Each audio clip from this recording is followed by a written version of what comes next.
Hello, வணக்கம் and welcome back to our channel மக்களே. நான் உங்கள் கண்மணி தான் பேசிட்டு இருக்கேன். இன்னைக்கு நம்ம வந்து ஒரு கண்டென்ட்குள்ள போறதுக்கு முன்னாடி என்ன நிறைய பேர் கேட்டிருந்தீங்க. நீங்க ஏன் வந்து தாவேகா ஆட்சிக்கு வந்ததுலேருந்தே அவங்கள எதிர்த்தே பேசிட்டு இருக்கீங்க.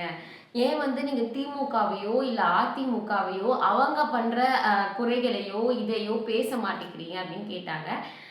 ஃபார் யுவர் கைண்ட் இன்ஃபர்மேஷன், இப்போ ஆட்சியில் இருக்கிறது தாவேகா தான். அண்ட் முன்னாடி திமுக ஆட்சியில் இருக்கும் போதும் அங்கே நடந்த சமூக அவலங்களை நான் என்னோட வீடியோவில் கேள்வியாக கேட்டிருப்பேன். அண்ட் அதோட தொடர்ச்சியாக தான் இப்போ ஆட்சியில் இருக்கும் போதும் தாவேகாவுக்கு எதிராகவும் கேள்வி கேட்டுட்ருக்கேன். அண்ட் இனிமேட்டு வர வீடியோஸில் தாவேகா நல்லது பண்ணுறாங்க அப்படின்ற பட்சத்தில் அதுவும் வெரிஃபை பண்ணிட்டு பேசப்படும் அப்படின்றது தான். ஸோ நான் ஏன் எதிர்த்து பேசுகிறேன் நிறைய பேர் கேட்டீங்க. இந்த வீடியோ பார்த்துட்டு என்னால் எப்படிங்க எதிர்த்து பேசாமல் இருக்க முடியும்? சாதாரண மக்களை நான் மீட் பண்ணும்போது நான் பேசும்போது நான் கேட்குறேன், என்னன்னா அவர் மேலே சும்மா இந்த அலிகேஷன்லாம் வருது, என்ன உங்களுக்கு எப்படி இருக்குதுலாம் கேட்கும்போது, என்ன தம்பி அந்த மனுஷன் 6 மாதம் டைம் கொடுன்னு கேட்டார், அதையும் புரிஞ்சுக்காம கேள்வி மேலே கேள்வி கேட்குறானுங்க, ஓட்டு போட்ட நாங்களே சும்மா இருக்கிறோம், மைக்கை வச்சுன்னு கேள்வி கேட்க அப்படின்றாங்க இவங்க. நீங்கள் என்ன பதில் சொல்ல முடியும்? ஓட்டு போட்டு உட்கார வச்சது யாரு? மக்கள். அந்த மக்களே தான் இதையும் சொல்றாங்க. அப்போ மக்கள் அவரை புரிஞ்சு வச்சுக்கிட்ட அளவு கூட நீங்க யாரும் அவரை புரிஞ்சுக்கலையே. ஏன் எனக்கு இப்போ கொஸ்டின்ஸ் வருது இல்ல. ஓகே. ஸோ அதே சமயத்துல இப்போ விஜய் அண்ணா மேல, விஜய் சார் மேல வச்ச கான்ட்ரவர்சி பத்தி பேசியிருந்தோம். அண்ட் உங்க மேல வைக்கக்கூடிய அந்த ட்ரோல்ஸ், மீம்ஸ் இதெல்லாம் நீங்க எப்படி பாப்பீங்க, அதை சொல்லுங்களேன். ஐடென்டிஃபை ஆகிறேன், இவங்க இன்னும் நான் மறக்கல, still there using me. Okay. see memes I am very happy. நான் எப்பயோ சின்ன வயசுல அப்படின்னு நினைச்சது இன்னும் ஓடினே இருக்குது. முந்தானே நான் இன்ஸ்டாகிராம்ல பாக்குறேன் 1 மில்லியன் பேர் லைக் பண்ணி வச்சிருக்கேன், பிடிச்சிருக்காங்க. Let them enjoy. ட்ரோல்ஸ் என்ன, இவரை பத்தி பேசுறதுனால எனக்கு அட்மோஸ்ட் ட்ரோல் எனக்கு அங்கதான் started. Okay. when I started talking about விஜய்னா தான் ட்ரோல்ஸே ஸ்டார்ட் ஆச்சு. ஓகே. ஸோ அதனால அதை நான் ஒன்றும் பெருசா எடுத்துக்கல. எனக்கு பிடிச்சவரை பத்தி நான் பேசுறேன், அவங்களுக்கு அது பிடிக்கலன்னா லைக் இந்த நாட்டில் பேசுறதுக்கு எனக்கும் உரிமை இருக்குல்ல. பிடிச்சவங்க அதை எடுத்துக்கிறாங்க, பிடிக்காதவங்களே நான் பதில் சொல்ல வேண்டிய அவசியம் இல்லை. ஏன்னா என் வேலை ஒன்றும் விஜயனை பத்தி பேசிட்டே வாழ்க்கை ஓட்டுறது என் வேலை இல்லை. என் வேலை நடிப்புன்னு ஒன்று இருக்கு, அதை நான் செஞ்சுட்டு தான் இருக்கேன். அதே மாதிரி எனக்கு பிடிச்சவரை பத்தி நான் பேசுறேன். அண்ட் இந்த வீடியோ பார்த்துட்டு பேசாம இருந்தாதான் அதிசயம் அப்படின்ற மாதிரி நிறைய பேர் சொல்வீங்க. ஏன்னா ஆக்டர் மகேந்திரன் இவர் சிறு வயதிலிருந்தே சினிமாவில் நடிச்சிட்டு இருக்காரு. அண்ட் வந்து அஃப்கோர்ஸ் இப்போ மாண்புமிகு முதல்வராக இருந்து அப்போ நடிகராக இருந்த விஜய் கூடவும் இவர் நடிச்சிருக்காரு. இவர் முதல்ல பேசக்கூடியது என்ன அப்படின்னு பார்த்தீங்கன்னா, தட் 6 months டைம், 6 மாதம் காலம் இடைவெளி, 6 மாத காலம் வந்து இந்த போன ஆட்சி பண்ணி வச்சதெல்லாம் சரி செய்யறதுக்கு எங்களுக்கு டைம் வேணும்னு கேட்டாங்க. அதே மாதிரி எதிர்கட்சியும் வந்து என்ன சொன்னாங்க அப்படின்னா, 6 மாத காலத்துக்கு நாங்கள் எந்த தொந்தரவும் பண்ண மாட்டோம் அப்படின்ட்டு.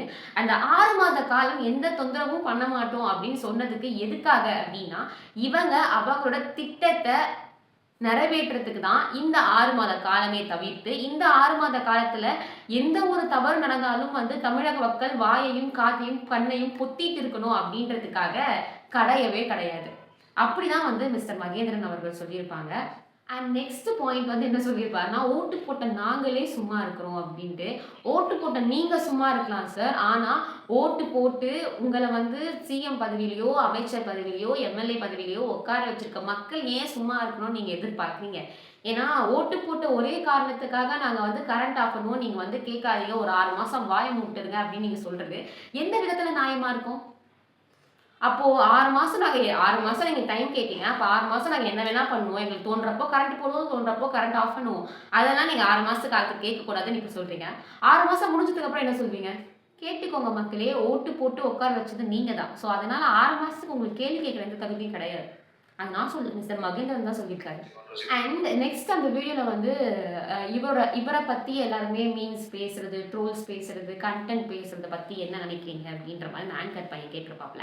ஸோ அதுக்கு அவர் சொன்னது என்ன அப்படின்னு பார்த்தீங்கன்னா, நான் இதை வந்து என்னோட வளர்ச்சிக்கு யூஸ் பண்ணிக்கிறேன், என்னை வந்து இது மூலியமா நான் நிறைய வெளியே தெரிவேன். அப்போ வந்து சிறு வயதுலேருந்து 1993 2026 வரைக்கும் நீங்க நடிச்ச படங்கள் மூலியமா நீங்க வெளியே தெரியல அப்படின்றத நீங்களே சொல்றீங்களா? ஆர்எல்ஸ் எப்படி நீங்க வந்து இதை அணுக போறீங்க? அப்போ வந்து விஜய் சாரை வந்து நான் விஜய் சாரை பற்றி ஒரு எனக்கு தெரியுதோ இல்லையோ எனக்கு கொடுக்குற இன்டர்வியூவில் வந்து நான் ஏதாச்சும் பேசிட்டேன் அப்படின்னா அது மூலயமா ஒரு 4 கண்டென்ட் வரும், நம்ம ஃபேமஸ் ஆயிடலாம் அப்படின்ற ஒரு பாணியில் இவர் பேசுகிறாரா, இல்லை நடிகனா இது வரைக்கும் நான் வெளியே தெரியல, சரி ஓகேன்ற மாதிரி நினைக்கிறீங்களா? அண்ட் எப்போவோ போட்ட ட்ரோல்ஸ்லாம், எப்போவோ போட்ட மீன்ஸ்லாம், பழைய செய்தி தான் இன்ன வரைக்கும் போயிட்டு இருக்கு அப்படின்னு சொல்றாரு. இவரெல்லாம் கோமால இருந்தாரான்னு தெரியல. பட் பழைய நியூஸஸ் எதுவுமே நான் திரும்பி பார்க்கறதுக்கான சான்சஸ் வந்து எனக்கு கிடைச்சதே இல்லை.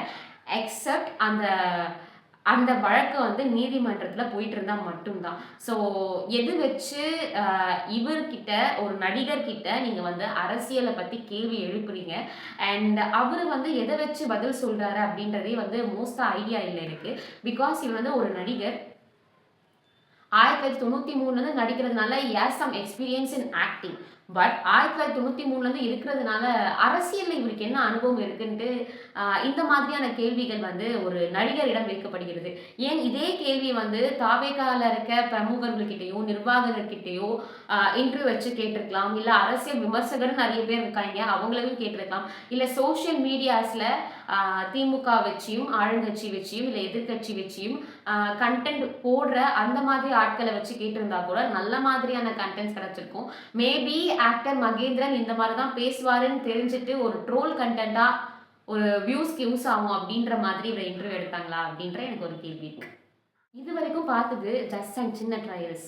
இப்போ மெயின் பிக்சர் பார்க்கலாமா? கரண்ட் போதா எல்லாருக்கும்? கரண்ட் நைட் ஆனா டெய்லி சோலார் சிஸ்டம்னு ஒன்று கண்டுபிடிச்சானுங்க, யாராவது ட்ரை பண்ணீங்களா? சரி, நீங்க ரிலே ஆகணும். சரி ஓகே, இவ்வளவு நாள் கரண்ட் இஷ்யூ இல்லாம இருந்துட்டீங்களா ஜாலியா, இப்போ இஷ்யூ ஆகுதா? சரி பரவாயில்ல, ஒரு 6 மாசம் கேட்காதீங்க, என் வீட்டில் கூட கரண்ட் எடுத்துக்கோங்கன்ற நானு. எனக்கு இந்த சோலார்ல இருந்து எப்படி வெயில இருந்து ஒரு 2 வயரை வச்சு ஒரு 2 மோட்டரை வச்சு எப்படி ஃபேனை கிரியேட் பண்ணி எனக்கு தெரியும், நான் பண்ணிக்கிறேன் ஜாலியா. ஓகே சரி, நான் பேசுறது ஃபன்னியா உங்களுக்கு தெரியும், பட் நான் கொஞ்சம் ப்ராக்டிக்கலாவே சொல்றேன். தெரியலங்க என்னங்க, இப்போ அவர் நீங்க கேள்வி கேட்டு மட்டும் உங்களுக்கு என்ன கரண்ட் வந்துடுவாங்க போகுது? அவர் மைக்கு முன்னாடி வச்சுட்டு ஏன் இப்படி நடந்துச்சு அப்படின்னா கரண்ட் ஆன் ஆயிடுமா உங்க வீட்டுல? ஆவாது இல்ல, ஏன் கேக்குறீங்க? அப்புறம் ஏன் ஒருத்தனை சும்மா கேள்வி கேட்கறதே ஒரு மோட்டிவா, ஏன் இன்னும் எவ்வளவு வருஷம் கேள்வி கேட்பீங்க?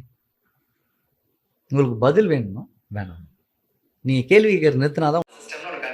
நான் சொன்னல இது வந்து ட்ரேஸா, this is a main picture. So அவர் என்ன பேசியிருக்காருல நீங்க நல்லா பார்க்கலாம். போதா சோலார் சிஸ்டம் ஒன்று இருக்கு, கண்டுபிடிச்சிங்களா, தட் ட்ரை பண்ணிங்களான்னு கேட்டாங்க. ஃபார் கைண்ட் இன்ஃபர்மேஷன் அது சோலார் சிஸ்டம் இல்லை, சோலார் பவர். ஸோ இப்போவே தெரியுது ஏன் தாவேகால இருக்க சில பேரை வந்து மக்கள் தற்கூரி அப்படின்னு சொல்றாங்க அப்படின்ட்டு. சோலார் சிஸ்டம்ன்றது வான்வெளியில இருக்கக்கூடிய ஒரு மண்டலம், அதுலேருந்து கரண்ட் எடுக்கிற மாதிரி சார் பேசியிருக்காரு. ஸோ அதை நம்ம கரெக்ட் பண்ணோம் அப்படின்னா சோலார் பவர் பேனல்ல இருந்து சூரிய ஒளி மூலியமா கரண்ட் கொண்டு வர முடியும் அப்படின்றது எல்லாருக்குமே தெரியும். பட் அது ஏன் இப்போ வரைக்கும் தமிழ்நாட்டில் சாத்தியப்படுத்தப்படலை அப்படின்ற ஒரு கொஸ்டின் இருக்குல்ல. ஒவ்வொருத்தர் வீட்லையும் அது வைக்கும் போது குறைஞ்சபட்சம் 50,000 ரூபாய் செலவு பண்ண முடியும். அண்ட் இவரு கிட்டத்தட்ட ஒரு 20 வருஷமா நடிச்சுட்டு இருக்காரு. 50,000ன்றது அசால்ட்டா இருக்கும். பட் அந்த 50,000 தொகை அப்படின்றது ஒரு மிடில் கிளாஸ் ஃபேமிலிக்கு, ஒரு ஏழை மக்களுக்கு வந்து ரொம்பவே வந்து பெரிய பணம். சினிமால நடிச்சிருந்தா அது ஒரு சின்ன பணமா இருந்திருக்கலாம். பட் வந்து அவங்க மாதத்துக்கு ஒரு 10,000 15,000 20,000 வாங்குற குடும்பங்களுக்கு இதெல்லாம் ரொம்ப பெரிய விஷயம் பாஸ். அண்ட் அந்த சோலார் சிஸ்டம், ஐ மீன் இவர் சொன்ன சோலார் சிஸ்டம்ல இருந்து 2 வயர் எடுத்து எப்படி கனெக்ட் பண்ணி வர வைக்க முடியும் அப்படின்றது வந்து இவருக்கு நல்லாவே தெரியுமா. ஸோ அந்த மாதிரி நான் வர வச்சுப்பேன் அப்படின்னு இவர் சொல்லியிருக்காரு. அண்ட் கரண்ட் நாங்கள் ஆஃப் பண்ணி போட்டுட்டு தாங்க இருப்போம். எங்களுக்கு தோணுச்சுன்னா நாங்கள் ஆஃப் பண்ணுவோம், எங்களுக்கு தோணுச்சுன்னா நாங்கள் திருப்பி போடுவோம். நீங்கள் ஏன் கேட்குறீங்க? 6 மாதத்துக்கு கேட்காதீங்க, கேட்கக்கூடாதுங்க. ஓட்டு போட்டு உட்கார வச்சிருக்கீங்கல்ல, 6 மாதத்துக்கு உங்களுக்கு கேள்வி கேட்குறதுங்க அருகதையே கிடையாதுன்னு ஆக்டர் மகேந்திரன் சொல்லியிருக்காரு. ஸோ 6 மாதம் கழிச்சு என்ன சொல்லுவாங்கன்னு தெரியல. நீ தானே ஓட்டு போட்டு அனுபவின்னு சொல்லுவாங்க, தாராளமாக அனுபவிங்க. திஸ் வாஸ் ஆக்டர் மகேந்திரன் செய் தட் 6 மாதத்துக்கு நீங்கள் எந்த கேள்வியும் கேட்காதீங்க பாஸ். 6 மாதத்துக்கு நாங்கள் ட்ரையல்ஸில் இருக்கோம், நாங்கள் ஆன் பண்ணுவோம் ஆஃப் பண்ணுவோம், ஆன் பண்ணுவோம் ஆஃப் பண்ணுவோம், நீங்கள் எந்த கேள்வியும் கேட்கக்கூடாது. வேணும்னா சோலார் பவர் பேனல் வச்சு கரண்ட் எடுத்து வீட்டில் இருந்துட்ட, எதுக்கு கேள்வி கேட்குற அப்படின்னு தான் ஆக்டர் மகேந்திரன் சொல்லியிருக்காரு. அவர் வந்து ஈஸியாக சொல்லியிருக்காரு. நான் பேசுறது ஃபன்னியாக தெரியும். ஆக்டர் மகேந்திரன் நமக்கு சொல்கிற இதுதான் ரொம்பவே முக்கியமான விஷயம். ஏன்னா நீங்கள் கேள்வி கேட்டுகிட்டே இருந்தால் எப்படி இங்கே பதில் கிடைக்கும்? நீங்கள் கேள்வி கேட்டுகிட்டே இருக்கிறதுனால போன கரண்ட் வரப்போகுதா? நீங்கள் கேள்வி கேட்கறத நிறுத்தினாதான் உங்களுக்கு பதிலே கிடைக்கும். அதனால கரண்ட் போய் வீட்டில் குழந்தைய வச்சுட்டு அவதிப்படுற மக்களே, வயதான மக்களே, கரண்ட் போச்சு அப்படின்னா முதல்ல கேள்வி கேட்காதீங்க. அவங்க வந்து 6 மாசம் கழிச்சு பதில் பேசுவாங்க. ஸோ அதுக்கப்புறம் உங்களுக்கு இதுக்கான பதில்கள்லாம் தெரியும். ஏன்னா அதுக்கு முன்னாடி கஷ்டப்பட்டு ட்ரையல்ஸ்லாம் பண்ணி, கஷ்டப்பட்டு ஒரு வீடியோ ரெடி பண்ணி, ஆவடியில வந்து திருடு போச்சுன்னு சொல்லிட்டு ஒரு சிசிடிவி காட்சியெல்லாம் காட்டுனாங்க. நீங்கலாம் பார்த்துருப்பீங்க. ஸோ அந்த மாதிரி நாங்க ஏதாச்சும் காட்டுவோம். வெயிட் பண்ணுங்க. 6 மந்த்ஸ் டைம் குடுத்தீங்கல்ல, அதுக்குள்ள நீங்க ஏன் கேள்வி கேட்கிறீங்க? கேள்வி கேட்காதீங்க அப்படின்ற மாரி தான் இந்த இன்டர்வியூல அவர் முக்கியமா சொல்லியிருப்பாரு. எனக்கு என்ன ஒரு கேள்வினா, நடிகரா இருக்கிறதுனால அரசியல பத்தி புரிதல் இருக்கலாமா? அதனால என்ன வேணா பேசலாமா? ஓட்டு போட்டு உட்கார வச்சதுக்காக 6 மாசம் நீ கேள்வி எல்லாம் கேட்கக்கூடாது. ஏன் கேட்கிற? ஓட்டு போட்டல. சிஎம் பதவிக்கு நாங்க வந்துட்டோம். இதுக்கப்புறம் நாங்க பேசுறது தான். மேடை கிடைச்சா, மைக் கிடைச்சா என்ன வேணா பேசுவோம். ஆனா பிரஸ் மீட் குடுக்க மாட்டோம். பிரஸ்ஸுக்கு என்ன பேசுறதுக்கும் சுதந்திரம் இருக்கு. ஆனா பிரஸ் மீட் குடுக்க மாட்டோம். ஏன்னா பிரஸ் வந்து நாங்க ஏதாச்சும் லைவ்ல இன்டர்வியூ குடுத்தா கூட, அவங்க அப்படியே பிளேட்ட மாத்தி போட்டுருவாங்க. எப்படி? லைவ் இன்டர்வியூ குடுத்தா கூட பிரஸ் வந்து அத அப்படியே வந்து திரிச்சு வேற மாரி மாத்திருவாங்கன்னா, அன்டில் அண்ட் அன்லெஸ் என்னன்னு தெரியல. லைவ்ல கட் பண்ணி போட்டா மட்டும் தான். லைவ்ல எப்படிங்க கட் பண்ணி பேஸ்ட் பண்ண முடியும்? ஆக மொத்தத்துல வந்து பிரஸ் இன்டர்வியூ குடுக்க விருப்பம் இல்லை அப்படின்னு சொல்லியிருக்கலாம். நம்ம முதல்வர் பிரஸ் இன்டர்வியூ குடுக்கல. அது ஓகே பெட்டர். ஆனா பிரஸ் இன்டர்வியூ குடுக்குறேன்ற பேர்ல நெறைய எம்எல்ஏக்கள், நெறைய அமைச்சர்கள் என்ன பேசுறதுன்னே தெரியாம, ஒருத்தவங்க வந்து 6 மணிக்கு மேல பேசிக்கலாம் அப்படின்னு சொல்றாங்க. ஒருத்தர் வந்து நோ கமெண்ட்ஸ்ன்னு சொல்றாரு. ஒருத்தர் வந்து நீ சாப்பிட்டப்பா, நான் இன்னும் சாப்பிடல. சாப்பிட்டு வந்து பதில் சொல்றேன் அப்படின்னு பேசுறாரு. இந்த மாதிரியான நெறைய ட்ரால் கன்டென்ட், நெறைய மீம் கன்டென்ட் வந்து இந்த டிவிகே அரசு அதாவது ஆ நம்ம மாண்புமிகு முதல்வர் விஜய் குடுக்கல அப்படின்றனாலும், அவர் கட்சியில இருக்க நெறைய பேர் குடுத்துட்டே இருக்காங்க. அதனால தான் நான் இத பத்தி பேசலாமா, அத பத்தி பேசலாமான்னு கன்டென்ட் ரெடி பண்ணிட்டு இருக்கிறதுக்குள்ளேயே அடுத்தடுத்து கன்டென்ட் வருது. ஸோ அதனால எனக்கு கன்டென்ட்க்கு கொஞ்சம் டைம் ஆகுது. ஸோ இந்த வீடியோ நீங்க பார்த்துருப்பீங்க. இந்த வீடியோ பார்த்துட்டு நான் பேசாம இருந்தா எப்படி? என்ன ஒரு 1000 பேர் சப்ஸ்கிரைப் பண்ணியிருக்கீங்களா? அவங்க எல்லாருக்குமே தெரியும் இந்த ட்ரால் கன்டென்ட் பார்த்துட்டு இவ பேசாம இருக்க மாட்டா அப்படின்ட்டு. ஸோ இது எனக்கு தவறா பட்டுச்சு. 6 மாத காலம் மக்கள கேள்வி கேட்கக்கூடாதுன்னு சொல்றதுக்கு உரிமை முதல்ல சட்டமன்றத்துல உட்கார்ந்துட்டு இருக்கிறவங்களுக்கே அதுக்கு அதிகாரம் கிடையாது. ஆனா வெறும் நடிகர். Just and supporter of TVK. இவரு சொல்றாரு, கேள்வி கேட்காதீங்கங்க. என்ன அத வச்சு நெறைய பேர் ட்ரோல் கூட பண்ணிட்டு போங்க. எனக்கு கவலையே இல்ல. நான் வெளிய தெரியிறேன். ஏன்னா ஒரு நடிகரா இத்தன காலம் நடிச்சதுக்கு வெளியவே தெரியல பாஸ். இப்பதான் தெரியிறாரு.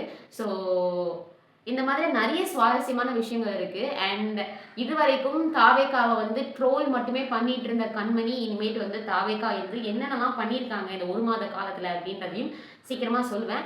அதுக்கு நீங்க பண்ண வேண்டிய ஒரு விஷயம், மறக்காம கண்மணி அப்படின்றத யூடியூப் சேனலை சப்ஸ்கிரைப் பண்ணிக்கோங்க. அண்ட் உங்களோட சப்போர்ட் இருந்துச்சு அப்படின்னா இன்னும் நிறைய விஷயங்களை நம்ம தைரியமா தட்டி கேட்க முடியும். அதுக்கான கண்டென்ட் நான் வச்சிருக்கேன்.